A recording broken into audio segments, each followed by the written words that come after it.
To appeal to the leadership of the Donetsk People's Republic about the temporary accession of the Rozivka district to the Donetsk People's Republic.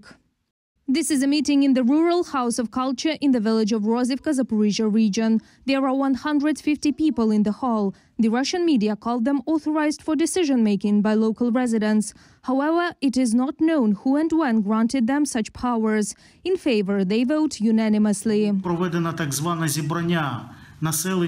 A so-called community meeting was held, attended by the elderly and internally displaced persons from Mariupol. We know that this event is vile and fake. The invaders are actively preparing for referendums on the creation of pseudo-republics in several areas at once, where they were able to completely occupy the territories. We are talking primarily about a number of settlements in the Zaporizhia region. The pseudo-authorities of the Kharkiv region are also preparing for a fake nationwide poll. I think when the entire territory is denazified and liberated, then there will be a decision to hold, most likely among the population, a poll, a referendum, and then we will make a decision. The active preparation of the occupiers for the referendum in Kherson was announced by the Human Rights Commissioner Ludmila Denisova. She wrote about it on her Telegram channel. Racists want to speed up the holding of a fake referendum in the Kherson region in order to announce the creation of another People's Republic there. Now the occupiers have intensified preparations for the relevant events. The date of this fake expression of the people's will was postponed to April 27th. After the creation of the so-called Kherson People's Republic, they plan to organize the forced mobilization of the population for the war with Ukraine.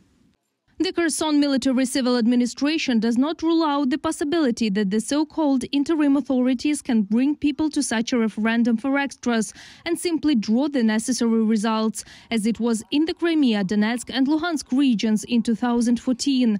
And the very next day after the pseudo-referendum, they might announce the creation of the Kherson People's Republic. We have a region that was occupied on the first day. Every day brought new challenges. Therefore, we will already be making decisions on a day when, God forbid, we find out this news. Earlier, there was information about the possibility of holding such a referendum in early May, but the invaders decided to speed up the process. Volodymyr Zelensky addressed the residents of the Zaporizhia and Kherson regions. He urged people not to leave passport details and not to sign any documents under the guise of providing financial or humanitarian assistance.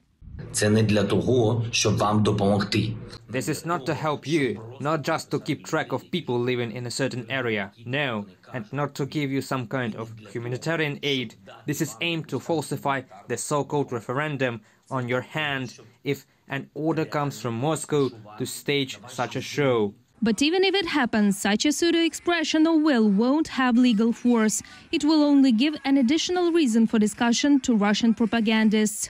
Reported by Marina Stepanenko, Natalia Husak, UATV News.